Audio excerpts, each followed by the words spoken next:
Bonjour à tous et à toutes. On attend encore quelques personnes pour démarrer. D'ici 2-3 minutes, on démarre. Vous avez un petit chat en bas. Si vous pouvez me dire si vous m'entendez, écrivez-moi un petit message juste pour me dire on t'entend bien.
Allez, on démarre. Bonjour à tous et à toutes et bienvenue dans notre webinaire sur la cybersécurité. Pour ceux qui ne me connaissent pas, je suis Franck Bensoussan, directeur commercial de la société Gexel. Je voulais tout d'abord vous remercier pour votre présence à cette session. La cybersécurité est un thème crucial pour l'entreprise par les temps qui courent. Protéger ces données, c'est protéger la santé, la pérennité de votre entreprise. Je vous invite à vous poser ces questions. Qu'adviendrait-il de mon entreprise si je perdais mes données à cause d'une attaque virale ou d'un crash serveur? Est-ce que je suis bien protégé? J'ai envie de dire que là aussi, il faut adopter les gestes barrières pour anticiper ces problèmes. Pour en parler aujourd'hui, nous sommes en compagnie de Cédric Langlas, responsable partenaire chez Mail in Black. Salut Cédric. Bonjour Franck, bonjour à toutes et à toutes. Nous sommes aussi en compagnie de Mélanie Biberian, directrice réseau commercial chez Bimo. Salut Mélanie. Bonjour Franck, bonjour Cédric, bienvenue à tous. J'espère que vous allez bien tous les deux. Merci à tous les deux pour votre présence. Ce webinaire se déroulera sur un format court d'une 30aine de minutes. Alors avant de commencer, une petite règle essentielle pour le bon déroulement de cette session. Vos micros sont coupés. Vous avez accès à un chat, vous l'avez déjà vu, pour poser vos questions. Il vous suffit simplement de cliquer sur le point d'interrogation.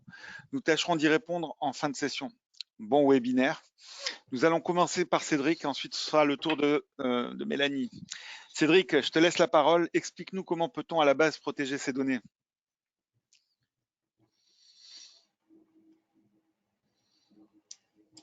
Très bien, merci Franck. Je vais prendre la main. Ok, donc je vais commencer par vous présenter tout d'abord la société de Mail in Black. Ensuite, on fera un constat sur les cyberattaques que l'on rencontre aujourd'hui, notamment sur l'email.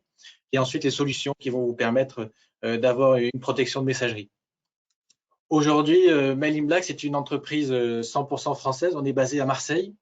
On a 15 ans d'expertise dans la protection d'email, plus de 12 000 clients protégés et un taux de renouvellement sur notre solution de 96%. On est client de ce taux de renouvellement, puisque ça permet bien sûr de protéger nos clients, mais d'avoir une satisfaction client à la clé. On a plus de 5 milliards d'emails traités par an qui passent par nos serveurs, ce qui donne une data importante pour nous. On a un labo d'intelligence artificielle qui va travailler sur une meilleure classification des emails, sur la détection de comportements malveillants pour toujours avoir une protection de messagerie la plus complète. Aujourd'hui, sur ces 12 000 clients, vous avez énormément de clients, bien sûr, qu'on a en région. En région PACA, vous avez des mairies, des collectivités, vous avez également du secteur privé. On va protéger finalement de 1 utilisateur à 10 000 ou 20 000 pour des gros CHU, des grosses collectivités. Alors, en fait, nos solutions vont bien sûr s'adapter à n'importe quelle typologie de client. Et vous voyez ici des belles références qu'on a notamment avec Gexel, Crosscall qui est à Aix-en-Provence, par exemple.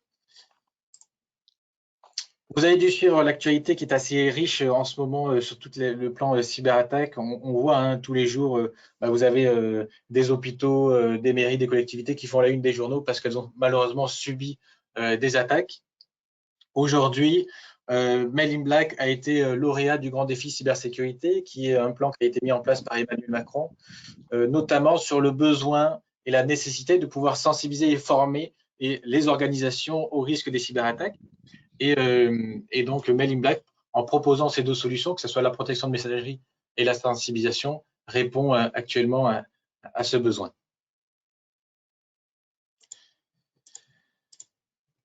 Je vais vous faire un constat de ce qu'on rencontre en termes de cyberattaque. Ce qui est important à avoir en tête, s'il y a un chiffre à retenir ici dans cette présentation, sur la part côté Mail in Black, c'est que ici, 92% des cyberattaques passent par l'email.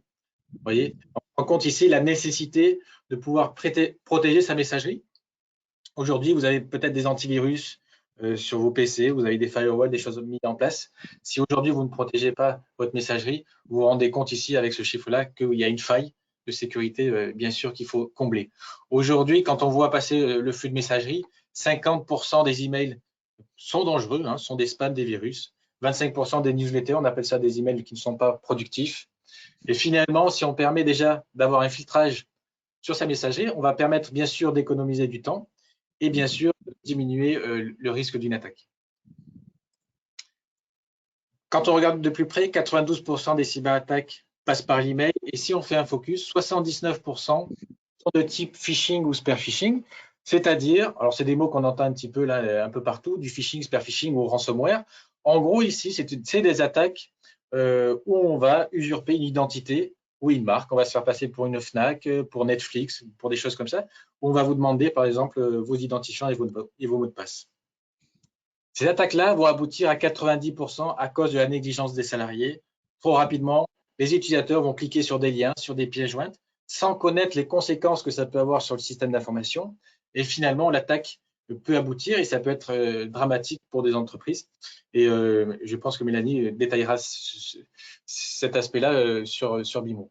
63% ici des salariés ne sont pas formés à la cybersécurité. Et vous imaginez qu'en fonction du secteur d'activité, est-ce que l'informatique est le cœur de métier des entreprises ou pas, ce niveau peut être bien sûr bien plus élevé.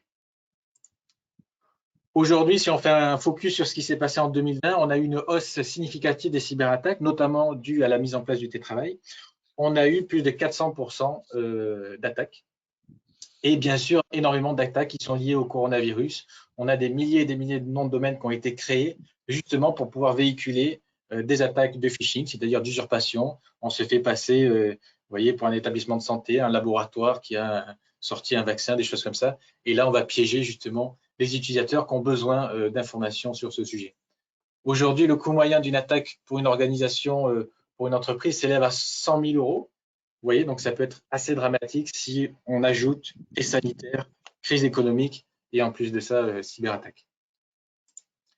Au-delà de l'enjeu financier, on peut bien sûr avoir une image dégradée de l'entreprise, une activité interrompue, une responsabilité civile et pénale de l'entreprise, de son dirigeant et un coût de reconstitution qui peut être important, à savoir si des sauvegardes externalisées ont été mises en place, des plans de reprise d'activité. On en entend beaucoup parler avec ce qui s'est passé côté OVH et je pense que BIMO sera encore mieux placé pour vous en parler.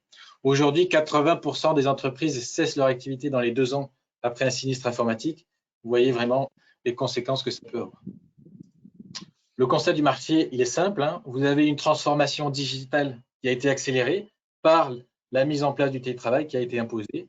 Et aujourd'hui, c'est un peu comme si on avait demandé à des millions de personnes de rentrer chez elles, de travailler, de prendre un ordinateur, un peu comme si vous donnez une voiture à une personne qui n'a pas de permis. Vous n'avez pas les bons réflexes, vous allez cliquer, faire un petit peu n'importe quoi sur vos ordinateurs. Et à ce moment-là, ça peut avoir des conséquences dramatiques pour les entreprises. L'humain est la première et dernière barrière dans la protection de votre entreprise. Donc, il est important de lui donner toute la partie sécurité, d'accord, pour qu'il puisse travailler paisiblement et également de pouvoir les sensibiliser sur les différents risques. Donc, pour répondre à ce besoin hein, de plus en plus prononcé, on va avoir chez Mail in Black 2 solutions. Donc, c'est Mail in Black Protect. Donc, on va faire un focus aujourd'hui dessus. Et Mail in Black Phishing Code, je vais devoir parler très rapidement. Aujourd'hui, la priorité reste Mail in Black Protect. Via des couches technologiques, on va vous permettre d'avoir une messagerie à la fois propre et sécurisée. Donc, je vais rentrer un petit peu en détail sur le fonctionnement. Phishing Coach, c'est un outil pédagogique qui arrive en complément, alors qui est indépendant, hein, mais qui arrive en complément pour pouvoir sensibiliser et former vos utilisateurs aux différents risques. Donc, je commence par Protect. Ce qui est très important sur la solution, c'est qu'on arrive en complément de tout ce que vous avez déjà sur Post Antivirus, Firewall. On arrive en complément, c'est-à-dire ici, Mail in Black vient se positionner en coupure de flux, c'est-à-dire qu'en fait, on va permettre aux emails de transiter d'abord sur l'infra de Mail in Black avant d'arriver sur votre infra. L'avantage principal, c'est que tout ce qui va être dangereux va être bloqué ici en amont. Tout ce qui va être mail infecté, on va éviter d'arriver dans une rubrique, par exemple courrier indésirable, spam, directement dans votre boîte aux lettres. Tout ce qui est dangereux est bloqué en amont. Et ça, c'est vraiment une couche de sécurité supplémentaire. On arrête le voleur, entre guillemets, avant qu'il arrive dans votre maison. L'avantage également, c'est que ça va permettre de soulager votre serveur de messagerie, puisqu'on va renvoyer en moyenne à peu près 30% du flux. Le reste sera bloqué en amont, puisque c'est soit non productif ou soit dangereux. On a un déploiement natif sur Microsoft Azure. Si vous êtes sur Microsoft 365, vous avez le package Outlook, Word, la suite Office. Voilà, donc ça va vous permettre d'avoir un déploiement natif, c'est-à-dire qu'on peut faire une synchronisation de vos annuaires. Donc, vos contacts sont directement mis en place. Vous avez juste à ajouter les licences. L'installation d'une solution Mail in Black prend, entre guillemets, quelques heures. Hein. Ça peut être fait dans la journée, le lendemain. Donc, c'est très, très rapide.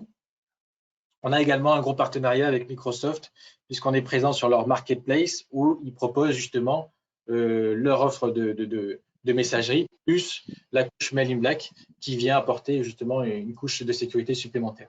La solution Mail in Black Protect est bien sûr compatible sur tous les serveurs messagerie, que ce soit sur, par exemple ici Microsoft, c'est ça du Google, du Zimbra. Il faudra juste un nom de domaine privé, d'accord ? Donc, c'est un arrobase, le nom de votre entreprise.fr.com, par exemple. On ne pourra pas protéger des messageries publiques, c'est-à-dire du Orange, du Free, des choses comme ça.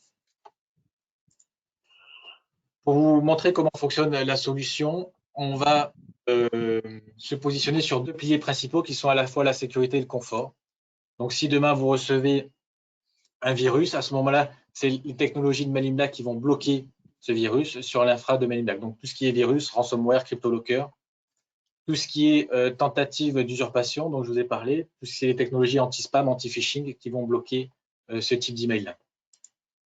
Et si c'est des parties, on va dire, des expéditeurs qui ne sont pas reconnus, qui sont reconnus comme spammers, par exemple, à ce moment-là, ils arriveront dans votre liste noire. Pareil sur la newsletter, dans une rubrique newsletter. Et si c'est un expéditeur qui vous envoie un email, à ce moment-là, l'email arrive en attente sur l'infra de Mail in Black. La personne reçoit une notification, c'est un CAPTCHA, un nuage de mots à remplir. Une fois que la personne remplit ce nuage de mots, il rentre dans votre liste blanche, c'est-à-dire que vous pouvez communiquer avec lui librement. Deux choses principales à savoir. Aucun email n'est perdu. Si un email n'est pas dans votre boîte aux lettres, c'est forcément qu'il est chez Mail in Black. Donc, il n'y a aucune perte d'email, rassurez-vous. Et la deuxième chose, c'est pas parce qu'on rentre ici dans votre liste blanche, on peut envoyer tout et n'importe quoi. C'est-à-dire que si une personne vous envoie un virus, l'email sera bien sûr bloqué. Vous avez bien sûr une protection également sortante, c'est-à-dire on peut avoir un scan antiviral sur les emails qui partent. Ça va vous éviter de véhiculer des emails malveillants. Vous téléchargez une pièce jointe sur Internet, vous la renvoyez par email. Si celle-ci est verrouillée, à ce moment-là, l'email sera bloqué et ça va éviter d'envoyer des virus à vos clients, vos partenaires par exemple. Et également, vos destinataires ici peuvent être automatiquement ajoutés à votre liste blanche. Vous envoyez-vous un email la première fois à une personne, celle-ci rentre directement dans votre liste blanche, c'est-à-dire qu'elle ne sera pas obligée de remplir la demande d'authentification. Vous avez différentes interfaces très importantes chez nous. L'humain est au centre, c'est-à-dire que vous devez être acteur. L'utilisateur final doit être au courant qu'il est protégé, d'accord, pour pouvoir avoir des actions justement sur le type de message qu'il souhaite recevoir. Vous avez bien sûr une interface administrateur qui est à la fois simple, intuitive et qui vous permet d'avoir une vue d'ensemble sur tous les virus que vous bloquez. Donc, ça va vous permettre en tant que dirigeant d'entreprise, pourquoi ben, j'ai demandé Mail in Black à Gexcel parce que voilà, ça me permet de bloquer pas mal de menaces. Côté utilisateur, vous avez une application web pour pouvoir récupérer des emails en attente, une application mobile sur iOS, Android. Vous pouvez recevoir des notifications si des emails sont en attente et un rapport d'email stoppé. Alors ça, c'est 99% de nos clients l'utilisent. C'est un rapport d'email stoppé que vous recevez directement dans votre boîte aux lettres pour éviter d'aller sur l'interface, vous voyez, Mail in Black. Vous restez dans votre univers de travail, d'accord, et vous allez recevoir un rapport toutes les heures si vous le souhaitez. Vous le recevez uniquement si un email est en attente et vous pouvez récupérer des emails directement depuis votre boîte aux lettres. La partie demande d'authentification est une partie qui est visible du coup de l'expéditeur, hein, c'est entre guillemets la partie visible de l'iceberg. Tous les nuages de mots, toutes les couleurs, le logo sont personnalisables à vos couleurs pour pouvoir rassurer les personnes avec qui vous communiquez en disant que vous avez une politique, par exemple, de sécurité des emails et ça va permettre justement de pouvoir échanger avec vous en toute sécurité. Voilà pour Protect.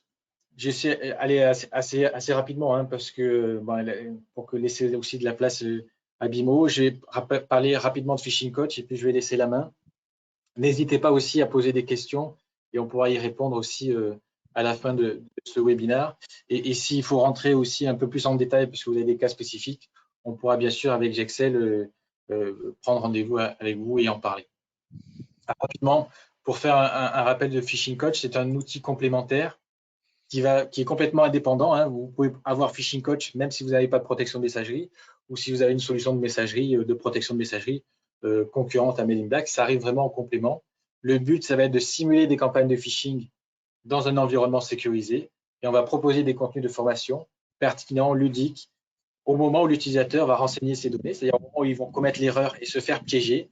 À ce moment-là, on va leur adresser des contenus, un peu comme une page pop-up, vous voyez, qui viendrait s'afficher devant votre écran. Donc, l'utilisateur sera surpris, d'accord, et pendant une petite minute, il aura du contenu pour pouvoir éviter de se faire piéger de nouveau. Et ça va permettre vraiment de diminuer le niveau de vulnérabilité également de votre entreprise. Vous allez pouvoir monitorer les statistiques, c'est-à-dire connaître votre niveau de vulnérabilité, quel pourcentage des utilisateurs dans mon entreprise renseigneraient des données sur un mail de phishing, et à ce moment-là, avoir une formation continue pour baisser ce niveau de vulnérabilité. Et vous voyez, vous aurez une plateforme ici, comme celle-ci, où vous aurez différents modèles que vous pourrez envoyer directement à vos utilisateurs en se faisant passer par exemple par Outlook. Vous envoyez ce mail-là, si vous cliquez sur ce lien, ça ouvre cette page de connexion-là. Et si l'utilisateur renseigne ces données-là, à ce moment-là, on va le sensibiliser sur les bonnes pratiques à avoir en disant attention, il fallait regarder ici au niveau de l'URL, au niveau de l'expéditeur pour éviter de te faire piéger. Voilà. Donc ces deux briques, ces deux solutions, que ce soit Mail in Black Protect ou ici Phishing Coach, permettent d'avoir une protection à 360, c'est-à-dire protection technologique d'un côté et sensibilisation des utilisateurs, puisque bien sûr, l'utilisateur reste bien sûr la première des failles. Voilà pour ma présentation, ce qui vous permet vraiment d'avoir une protection de messagerie complète. Je vais laisser la main à Mélanie. Donc là, on est plutôt en préventif. Mélanie parlera plutôt de curatif. Gexcel est bien sûr votre guichet unique sur notre solution Protex, que ce soit sur la partie commerciale et technique. Ils sont certifiés là-dessus et ils pourront vous accompagner parfaitement sur nos solutions. Voilà, je laisse la main. Merci Cédric. Donc, je suis Mélanie Biberian, donc directrice commerciale de BIMO Technologies. Nous sommes à la base une entreprise française. On a commencé dans les mêmes locaux que Mail in Black, en pépinière d'entreprise, pour la petite histoire, il y a 18 ans. Et aujourd'hui, donc, je vais vous parler de la partie curative, comme disait bien Cédric. C'est l'humain est à la base des problèmes souvent, mais en même temps, on ne peut pas responsabiliser tout le monde. Et puis, les gens ne sont pas... On ne peut pas les blâmer pour tout. Il faut juste prévoir les choses comme vous le faites avec une assurance quand vous achetez votre voiture. Donc, même si vous conduisez bien, vous avez quand même une assurance. Dans vos entreprises aujourd'hui, vous avez votre logiciel métier, votre compta, votre paye, votre GED, votre serveur de mail, s'ils ne sont pas en ligne, vos archives, vos postes, vous avez les CV que vous avez reçus, la RH, vous avez plein de choses en fait sur votre informatique. Et de plus en plus, vous allez avoir des données informatiques pour gérer votre entreprise. Donc, il y a de moins en moins de papier, voire plus du tout.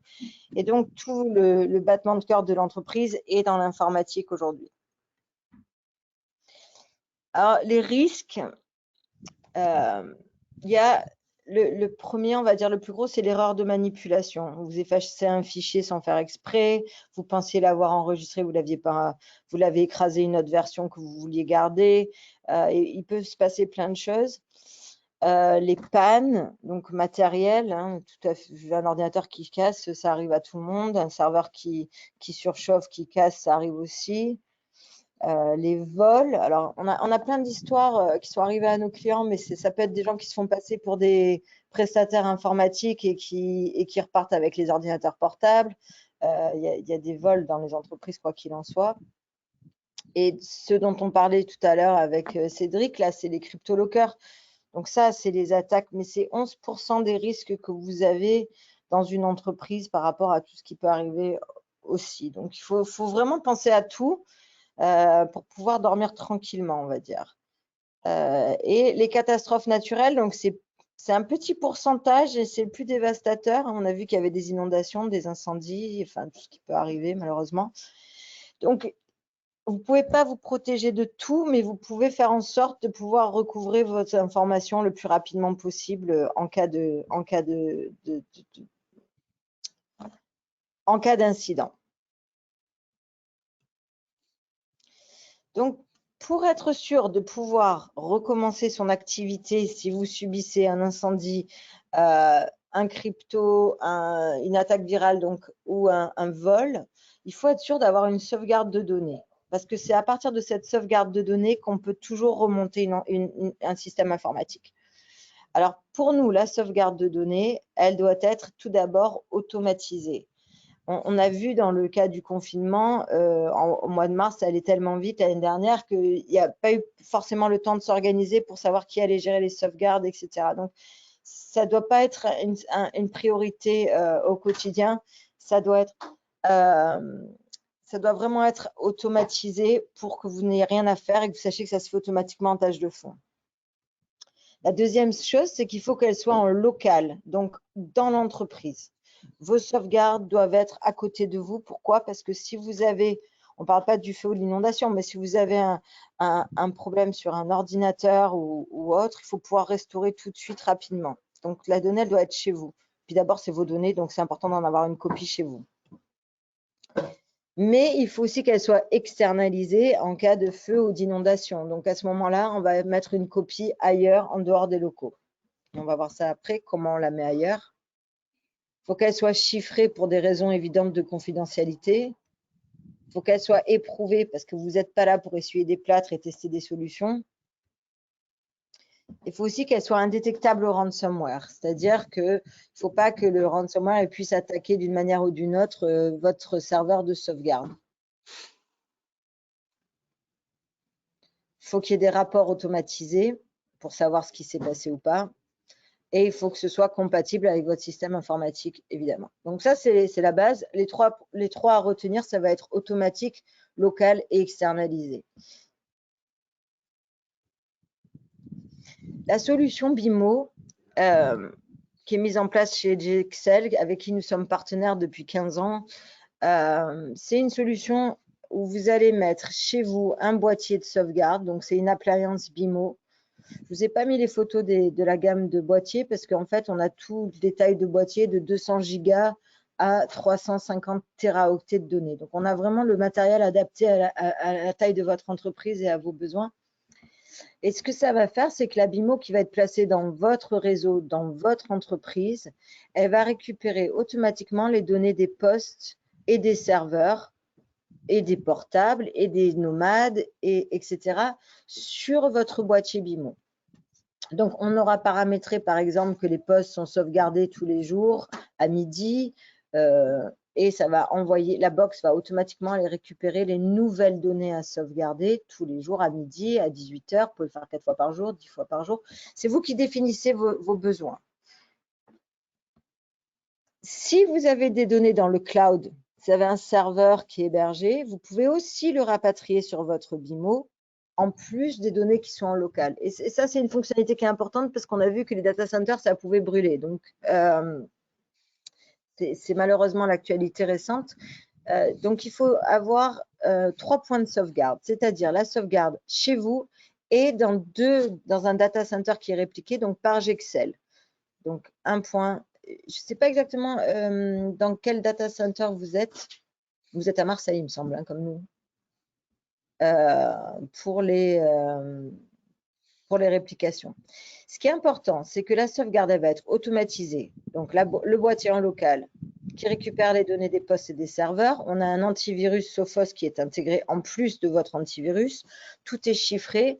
Et en plus, elle est indétectable au ransomware. Ça veut dire que les virus ne peuvent pas attaquer par la box. C'est-à-dire qu'elle peut pas être, les virus ne peuvent pas se propager. Si jamais vous avez un virus qui arrive, il va pas écrire, il va pas chiffrer les données du boîtier. Et c'est ça qui est primordial dans la sauvegarde.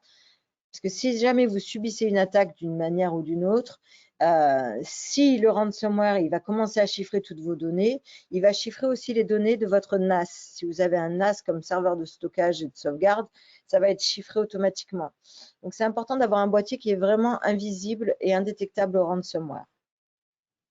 Une fois que c'est sur le boîtier, on réplique donc dans les data centers de Gexcel. Et si jamais vous perdez un fichier, vous contactez Gexcel, ils vont reprendre le fichier qui est sur votre boîtier, parce qu'ils peuvent s'y connecter à distance d'une manière sécurisée, et vous remettre les données sur votre poste. Alors, si c'est juste un mail que vous avez perdu ou un PowerPoint ou quelque chose que vous étiez en train de faire, en quelques minutes, c'est fait, on vous renvoie le fichier. Si jamais vous subissez un incident majeur, alors à ce moment-là, on n'a plus de parc informatique, on n'a plus de boîtier, à ce moment-là, on s'engage contractuellement à vous renvoyer un boîtier sous 3 jours maximum avec les données que vous aviez répliquées dans les data centers. Donc, c'est important d'avoir une solution avec du matériel, du logiciel et le service qui va avec. Et c'est l'offre complète de sauvegarde. Vous ne faites pas du bricolage, vous avez une offre complètement packagée pour vos besoins. Encore une fois, on définit le niveau le volume de sauvegarde que vous avez besoin en local et le niveau de sauvegarde qu'il vous faut dans les data centers. On a en plus le Flash Rescue. Flash Rescue, c'est une clé USB qui vous est fournie avec chaque boîtier. Vous la gardez dans votre tiroir de votre direction, on va dire. Si jamais il y a un poste qui tombe chez vous, il vous suffit de brancher la clé dans une autre machine vierge, on va dire, et à ce moment-là, on va pouvoir remonter la machine que vous aviez avant qui est cassée sur un nouveau poste ou un autre poste qui traînait dans le coin que vous aviez qui ne servait plus à personne pour redémarrer rapidement. Et donc, vous allez avoir l'image complète de votre ordinateur tel qu'il était dans un autre ordinateur.